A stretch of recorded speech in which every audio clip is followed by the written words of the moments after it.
तो आज हम एक ऐसे सवाल पर बात करने वाले हैं जो सुनने में तो बहुत सीधा लगता है, पर है बड़ा गहरा। अमीर बनना मुश्किल है या अमीर बने रहना? ज्यादातर जो फाइनेंशियल एडवाइस होती है वो इसी पर होती है कि पैसा कमाए कैसे। हाँ, बिल्कुल। पर शायद असली खेल वो पैसा बचाने का है। बिल्कुल सही। अमीर बनने के तो हजारों तरीके हो सकते हैं। आप रिस्क लो, कोई नया आइडिया ले आओ, किस्मत चमक जाए, कुछ भी हो सकता है। कुछ भी। लेकिन अमीर बने रहने का, उसे संभाल कर रखने का सिर्फ एक ही तरीका है, थोड़ी बचत की आदत और थोड़ा सा डर। थोड़ा डर। हाँ। और इसी फर्क को समझने के लिए हमारे पास एक सदी पुरानी बड़ी ही दिलचस्प कहानी है। हाँ। ये कहानी दो ऐसे निवेशकों की है जो एक ही तूफान में फंसे थे। एक उसमें डूब गया और दूसरा उस तूफान का राजा बन गया। पर कहानी का अंत वहां नहीं होता। चलिए इस पर गहराई से बात करते हैं। तो कहानी का जो हीरो है, जेसी लिवरमोर। हाँ, अपने जमाने का सबसे बड़ा स्टॉक मार्केट ट्रेडर माना जाता था उसे। सोचिए, ये 1920 के दशक की बात है, जब ज्यादातर लोग खेतीबाड़ी कर रहे थे। ये आदमी वॉल स्ट्रीट पर दांव लगा रहा था। और 30 साल की उम्र तक आज के हिसाब से वो $100 मिलियन से ज्यादा का मालिक था। बाप रे। और फिर आया 1929 का ग्रेट डिप्रेशन, अमेरिकी इतिहास की सबसे बड़ी आर्थिक तबाही। बिल्कुल। अक्टूबर के महीने में कुछ ही दिनों के अंदर पूरा स्टॉक मार्केट तबाह हो गया। उन दिनों को आज भी ब्लैक मंडे, ब्लैक ट्यूसडे के नाम से जाना जाता है। उस दौर में लिवरमोर ने कुछ ऐसा किया जिसने उसे इतिहास की किताबों में हमेशा के लिए अमर कर दिया। उस दिन का माहौल सोचकर भी डर लगता है। 29 अक्टूबर को जब लिवरमोर घर पहुंचे तो घर में पूरा मातम छाया हुआ था। हाँ, उनकी पत्नी डोरोथी और बच्चे रो रहे थे। खबरें फैल रही थी कि वॉल स्ट्रीट के बड़े बड़े सट्टेबाज अपनी जान दे रहे हैं। लिवरमोर को तो कुछ देर समझ ही नहीं आया कि हो क्या रहा है। फिर उन्होंने अपने परिवार को इकट्ठा किया और असलियत बताई। उन्होंने बाजार के बढ़ने पर नहीं, बल्कि बाजार के गिरने पर दांव लगाया था। हाँ, गिरने पर, जिसे शॉर्ट सेलिंग कहते हैं।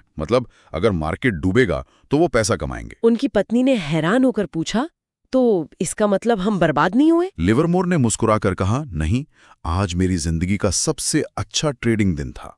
हम इतने अमीर हो गए हैं कि सोच भी नहीं सकते। एक दिन में? हाँ, सिर्फ एक दिन में। जेसी लिवरमोर ने आज के हिसाब से $3 बिलियन से ज्यादा कमाए थे। हाँ। जिस दिन पूरा अमेरिका घुटनों पर था, वो दुनिया के सबसे अमीर लोगों में से एक बन गया। पर जब लिवरमोर अपने घर में जश्न मना रहे थे, उसी वक्त न्यूयॉर्क की सड़कों पर एक और कहानी चल रही थी। उस आदमी का नाम था अब्राहम जर्मांस्की, एक multi millionaire real estate developer. अच्छा। 1920 के दशक में उन्होंने भी खूब पैसा कमाया था और उस जमाने के हर अमीर आदमी की तरह स्टॉक मार्केट में भारी पैसा लगा रखा था। कुछ दिनों बाद न्यूयॉर्क टाइम्स में एक छोटी सी खबर छपी।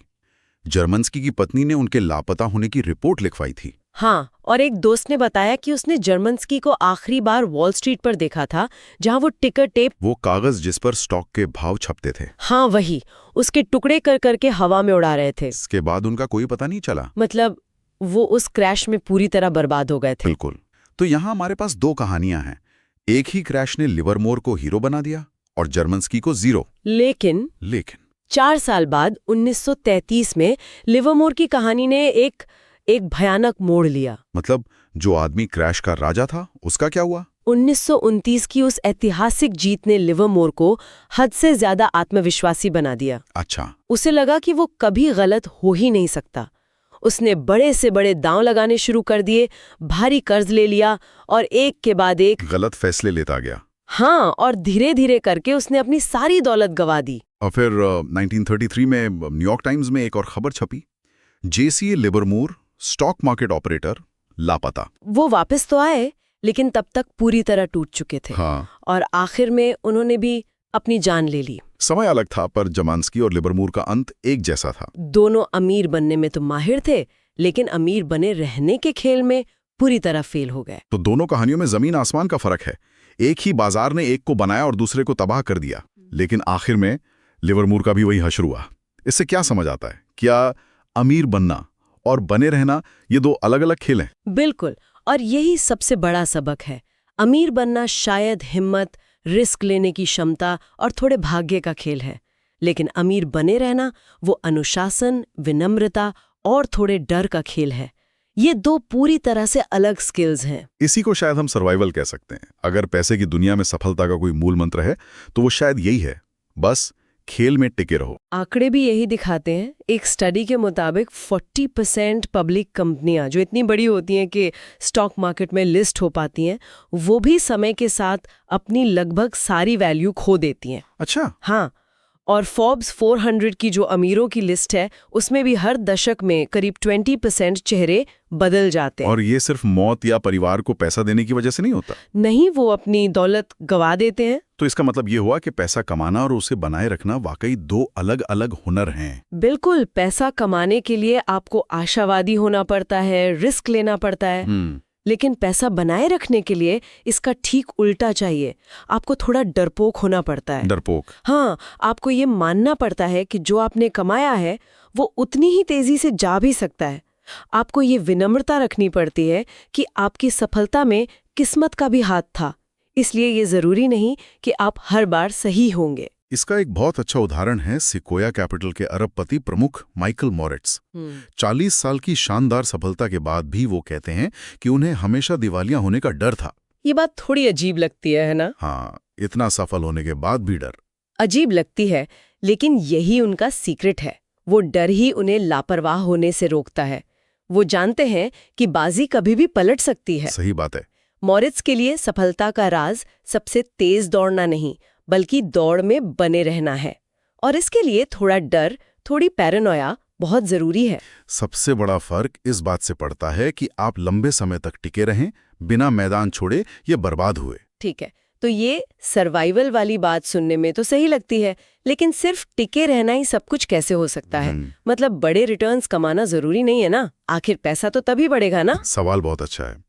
सर्वाइवल इसलिए जरूरी है क्योंकि इसके बिना आप उस चीज का फायदा नहीं उठा सकते जो दौलत बनाने का सबसे बड़ा हथियार है, कंपाउंडिंग। कंपाउंडिंग का जादी देखने के लिए आपको वक्त देना पड़ता है। ये एक ओक का पेड़ लगाने जैसा है। 1 साल में कुछ खास नहीं दिखेगा, 10 साल में थोड़ा फर्क नजर आएगा, और 50 साल में वो कुछ ऐसा बन जाएगा जिसकी आपने कल्पना भी नहीं की होगी। लेकिन 50 साल तक उस पेड़ को जिंदा भी तो रखना पड़ेगा। उसे हर आंधी, तूफान, सूखे से बचाना होगा। एग्जैक्टली। और इसका सबसे बड़ा जीता जागता उदाहरण वॉरेन बफे हैं। लोग हमेशा ये जानने की कोशिश करते हैं कि वो सबसे अच्छी कंपनियां कैसे चुनते हैं। हाँ, सभी जानना चाहते हैं। लेकिन शायद ज्यादा जरूरी सवाल ये है कि उन्होंने क्या नहीं किया। अच्छा, क्या नहीं किया? उन्होंने कभी बहुत ज्यादा कर्ज नहीं लिया। अपने जीवन में जो 14 मंदियां आई, उनके दौरान वो घबराए नहीं। उन्होंने अपनी होल्डिंग्स नहीं बेची। अपने बिजनेस की साख को कभी दांव पर नहीं लगाया। किसी एक ट्रेंड या फैशन के पीछे नहीं भागे। वो बस टिके रहे।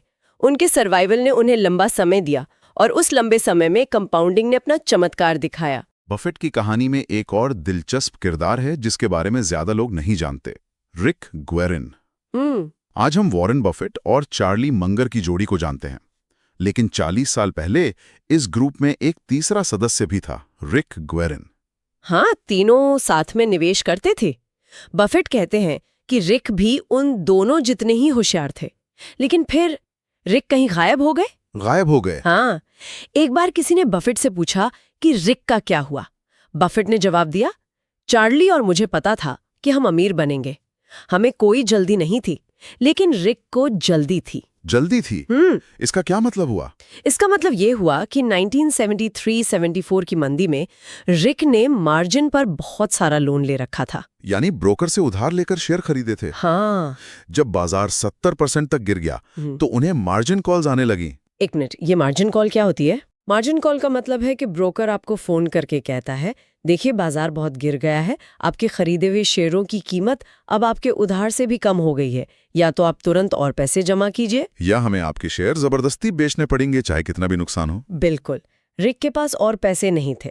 उन्हें मजबूरन अपने सारे शेयर्स, बर्कशायर हैथवे के शेयर, बफेट को बहुत ही कम दाम पर बेचने पड़े। ओह, मतलब अमीर बनने की जल्दी में उन्होंने इतना बड़ा रिस्क ले लिया कि वो खेल से ही बाहर हो गए। एग्जैक्टली।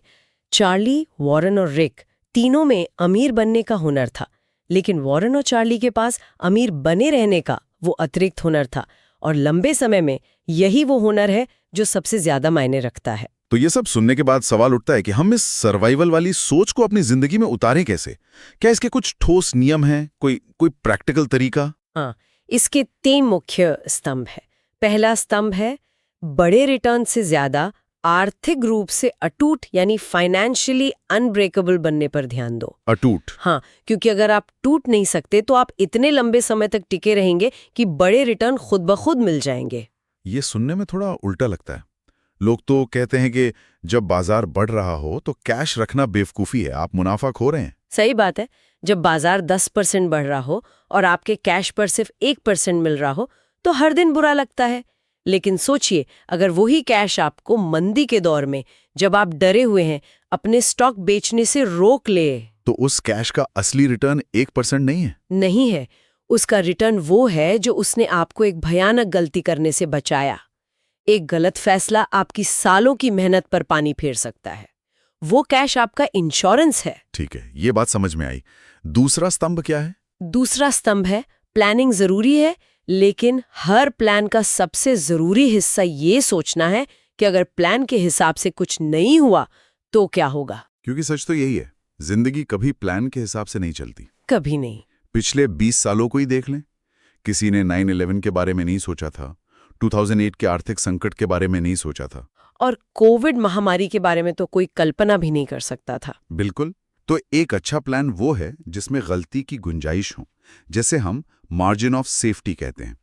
इसका सीधा सा मतलब है कि आप मानकर चलते हैं कि चीजें गड़बड़ होंगी और आप उसके लिए पहले से तैयार हैं। मतलब अपने अनुमानों में थोड़ी गुंजाइश रखना। हाँ, अपनी बचत, अपने निवेश में इतनी गुंजाइश रखना कि अगर नतीजे उम्मीद से 20-30% खराब भी रहें तब भी आप ठीक ठाक रहें, आप बर्बाद ना हो। और तीसरा और आखिरी स्तंभ?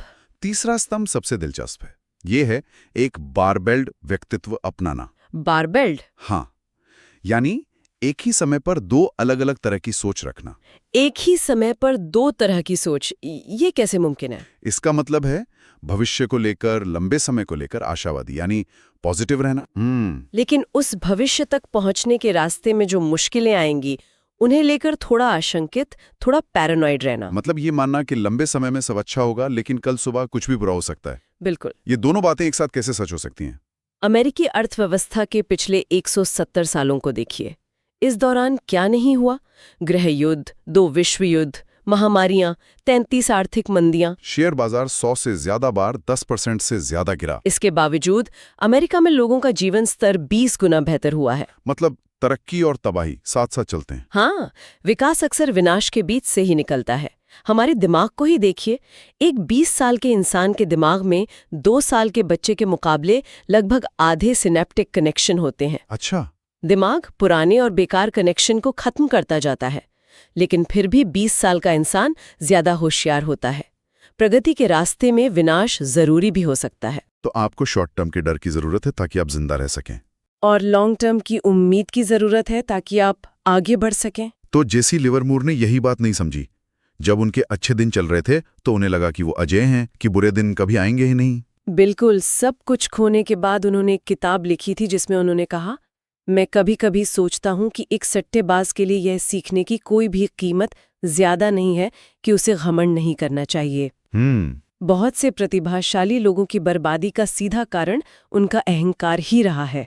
उन्होंने इसे एक महंगी बीमारी कहा था।